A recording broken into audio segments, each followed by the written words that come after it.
Саламатсыздарбы. Эфирден ТС телеканалынын жаңылыктар маалымат кызматы, студияда Алтынбек Бедилов. Улуттук коопсуздук мамлекеттик комитети тергөөнүн сейфинен 200 000 доллар уурдалды деген маалыматты четке кагууда. УКМК муну кимдир бирөөлөр жетекчиликти жана кызматкерлердин иш аракеттерин каралоо максатында жасап жатат деген билдирүү таратты. Атайын кызматтын имаратында тергөөчүнүн сейфинен жоголуп кетти делген акча былтыр башкы прокуратуранын башкармалынын башчысы болуп турган Улан Чалбаевди пара алууга шектүү катары кармаганда далил зат катары алынган. Чалбаев ишти оң жагынан чечип берүү үчүн бир ишкерден 200 000 доллар пара алган деп кармалган. Атайын кызматтан билдиришкендей, бул иш боюнча кече 1-май райондук соту өкүм чыгарып, сөз болуп жаткан акча мамлекеттик киреше катары алына турган болгон.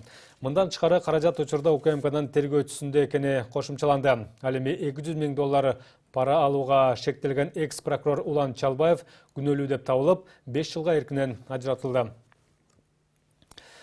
Казакстанда адам органдарын мыйзамсыз трансплантация кылуу менен алектенген кылмыштуу топ кармалды. Алардын арасында Кыргызстандын жараны да бар.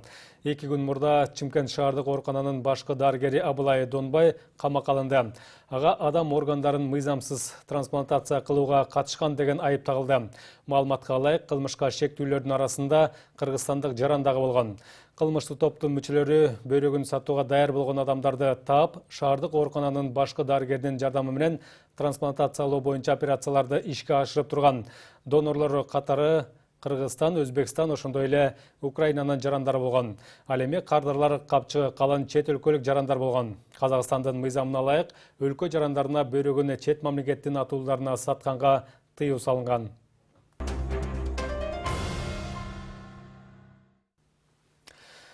Президент Сооронбай Жээнбеков Дин иштери боюнча мамлекеттик комиссиясынын директору Зайырбек Эргешевди кабыл алды. Жолугушууга өлкөнүн башкы муфтийи Максат Ажы Токтомушев, Бишкек жана Кыргызстан Орус православ чиркөөсүнүн епархиясынын епископу Даниил катышышты.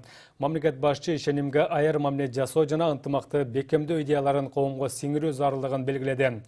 Муфтий Максат Ажы Токтомушев жана епископ Даниил аймактарда конфессиялар аралык диалогду жакшыртуу, диний сабаттуулукту жогорулатуу боюнча чаралар жөнүндө айтып беришти.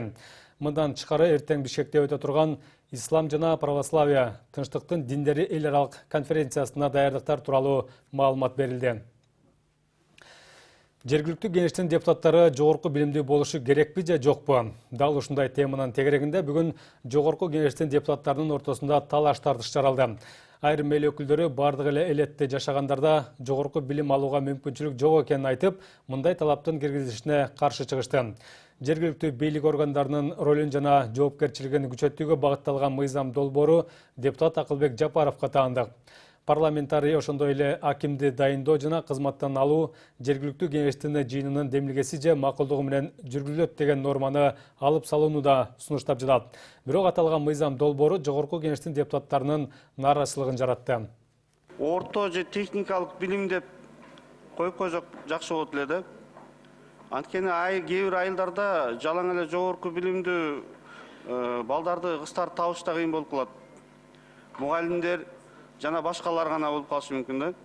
Аны айылдарда ар кандай жайыт маселеси боюнча, мал чарба боюнча чыккан уулуктар көп да. Ошолордун да укугун чектелип калбайбы, шуну да карап көрсөкпү.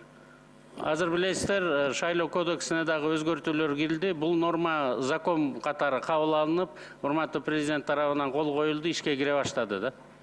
Мындан ары жергиликтүү депутаттардын баары тең жогорку билими болуш керек.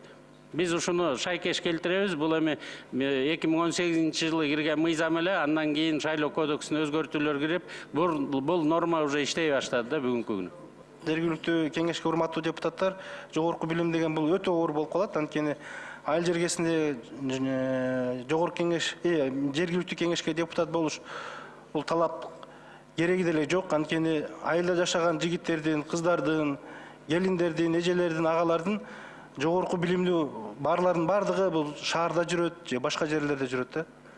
Айылдагы тың чыккан бир мыкты фермер болсо, же мыкты бир шофер болсо, же коомдук ишмер болсо айылдагы, ал эмне үчүн айылдык кеңешке депутат боло албаш керек? Биз эмне үчүн анын укуктарын тебелешибиз керек? Эмне үчүн анын укуктарын чектешибиз керек? Акылбек Сүйүнбөйчү, ошо жагында караш керек да. Биз мүмкүнчүлүк берели, эгерде мектептин директоруна мүмкүнчүлүк берели, эгерде биз билимдүү адам керек десе, главврачтарга мүмкүнчүлүк берели, алар да анда жергиликтүү кеңешке депутат болсун. Мына ошо жагын карайлы. Анан кийин бардыгы жогорку билимдүү болуш керек, жергиликтүү кеңештин депутаты десе, бул алардын укуктарын чектеп койгон болобуз. Негизги эле бүгүнкү күнү 220 миңден ашык жогорку билимди алабыз деп аракет кылып атышат. Биздин балдарыбыз деп коеюн. 20 жылдан бери бир топ жогорку билимдүү балдар айылда дипломдору менен жумушу жок эле жүрүшөт да. Айылдардын ичинде жогорку билими бар билимдүү бир топ балдардын баары бүгүнкү күнү бар деп айта алабыз. Статистикасын экинчи окууга алып келип берейли. Жогорку билими бар жаштар жок дегенге биз макул боло албайбыз. Бирок сиздин оюңузду экинчи окууга киргизебиз. Конституциялык укук бар. Ал жерде билимине, анын деңгээлине карабай шайлоого укугу болуш керек деген жерди мен колдойм. Мындан кийин жергиликтүү кеңештин депутаттары жогорку билимдүү гана келе алат деп, бул маалымат сиздерден чыктыбы? Же биз байкабаган мыйзамга өзгөртүү кирип кеттиби? Мына азыр баяндамачы Акылбек Жапаров да ошого ссылка кылып атат да, БШКда мындай болду, андай болду деп. Биз мындай кылып алсак, анан азыр мына Акылбек Сөмбешев дагы айтып кетти да, өкмөт ушинтип чечти, ФПСти кайра алып коеюн деп атат депчи. Бул өкмөттүн мыйзамыбы же депутаттыкыбы? Ал суроо менен тактайбыз, Кенжебек Саттамкулович. Тартипти сактайлы. Процедурный деп чыктыңыз, бердим, бирок суроого өтүп кеттиңиз. Үчүнчү микрофон бергиле. Мен айтарым, мына тактоодо булар айтып койсун да, өкмөттүн ою ошол ФПСти акимдерге берүү боюнча өкмөттүн ою позициясы ушундайбы? БШК болсо айтып койсун, жергиликтүү кеңештердин жогорку билимди биз киргизип койдукпу, жокпу? Ушул маселени айтып койсун. Азыр ал берилет суроолор, берилет. Берилбей жатпайбы? Берилет, күтүп туруңуз, сабырдуу болуңуз. Урматтуу Дастан Арсбекович. Сыйлашалы бири-бирибизди. Урматтуу Дастан Арсбекович, мен фамилиямды айтып мындай көп комментарий бере бербесинчи. Суроосу болсо берип коелу да, регламенттин чегинде иштебейлиби? Рахмат. Шайлоо мыйзамдарын өркүндөтүү боюнча стратегиянын алкагында кабыл алынган мыйзамдардын пакетиндеги нормаларга карасак, ал жерде дагы ушундай сунуш болгон, жогорку билим талабын коюш деген. Ал эми дискуссиянын негизинде аягында биз жалпы орто билимден төмөн эмес билими бар талапкерлер катталса болот деген норманы киргизгенбиз. Жогорку билим боюнча норма сунуш өткөн жок болчу. Жалал-Абадтагы Мушташ 10-11 класстын окуучуларынын арасында болгон. Окуя 18 ноябрда кечке жок 5:30 чамасында Аксы районундагы Жаңы жол айылында катталган. Интернетке жарыяланган видеодо 40-50 кыз бири-бири менен жулмалашып жаткан көрүүгө болот. Ал эми мунун баарын уюлдук телефонго тарткан бир нече эркек бала аларды арачылап койгонго жараган эмес. Тескерисинче кыздарды шылдыңдап, каткырып окуяга четтен көз салып турушкан. Жалал-Абад областык милициясынан билдиришкендей, Жорубек Мамытбеков атындагы мектепте окуган кыздар пикир келишпестиктен улам жаңжалдашкан. Аталган факты Аксы райондук ички иштер бөлүмү тарабынан кылмыштардын жана жоруктардын бириктүү реестерине бейбаштык беренеси менен катталып, сотко чейинки өндүрүшкө алынды. Азырынча эки тарапка бөлүнүп мушташкандардын ичинен канчосу жабыркаганы белгисиз. Ошондой эле өспүрүмдөрдүн арасындагы пикир келишпестиктин себеби жана окуянын жагдайлары такталып жатат. Ал арада Бишкектин чыгыш 5 кичи районунда мушташка катышканы жоон топ балдардын ичинен 8 кармалганы белгилүү болду. Бул тууралуу Бишкек шаардык милициясы маалымдады. Кармалгандардын баары тергөө кызматына жеткирилген. Алар Жалал-Абад, Нарын областарынын жана Бишкек шаарынын тургундары. Жаш курактары 19-дан 21-ге чейинкилер. Азырынча эки тараптын урушу эмнеден келип чыкканы айтыла элек. 2 күн мурда социалдык тармактарда Бишкекте жоон топ балдары бири-бири менен мушташып жаткан видеосу тараган. Кийин окуя 19 ноябрга караган түнү Ордо каладагы Чыгыш 5 кичи районундагы караоке клубунун жанында болгону белгилүү болгон. Бул окуяда уур тепкиге кабылган 23 жаштагы бала жабыркап, ооруканага жаткырылганы кабарланган. Активисттен качкан инспектор. Бул окуя кечки саат 11-де Бишкектеги Байтик Баатыр жана Саманчин көчөлөрүнүн кесилишинде болгону кабарланууда. Видеодо айтылгандай, активистти жолдо турган инспекторлордун көөлүгүн көрсөтпөй жатканын уюлдук телефонуна тартып алган. Бирок алардын бирөө качып кетүүгө үлгүргөнү. Роликтин автору инспекторлор токтоого тыюу салынган жол белгисинин жанына туруп алганын байкаган. Ал эскертүү берип, кызматтык унаасын колдонбой жүргөнү тууралуу протокол түздүрүү үчүн жанына барган. Бирок алар абдан жогорудон мамиле кылышкан. Социалдык тармактын колдонуучулары милиция кызматкеринин жоругуна таң калышууда.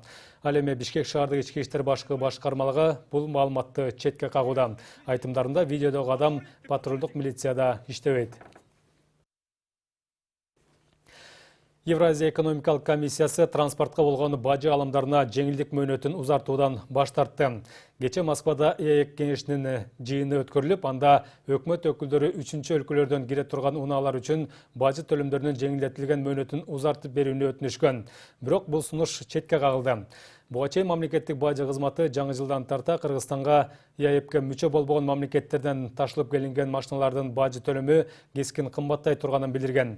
Мисалга алсак, Кыргызстанда кеңири жайылган 2009-жылы чыгарылган Toyota Camry унаасын бажылык жол жобулаштыруу 11 эсеге, тагыраак айтканда $1250 $13,600 чейин жогорулай турганы айтылган. 1 декабрдан тарта 3 андан көп бала төргөн келиндин ар бирине 50 000 сомдон төлөнөт. Мындай жардам ата-энеге бир гана жолу берилет. Өкмөт тарабынан кабыл алынган бул чечим үй-бүлөгө социалдык экономикалык жактан колдоо көрсөтүү максатында кабыл алынган. Бир балалуу болгондор же эгиз төрөгөндөр бул тизмеге кирбейт. Алар 4 000 сомдон бериле турган сүйүнчү пулун гана алышат. Эмгек жана социалдык өнүгүү министрлигинин маалыматы боюнча, акыркы 7 айда 88 322 балага сүйүнчү берилген. Бул былтыркыга салыштырмалуу 2 эсеге көп. Мына ушундай жаңылыктар менен программабызды жыйынтыктайбыз. Саламатта туруңуздар.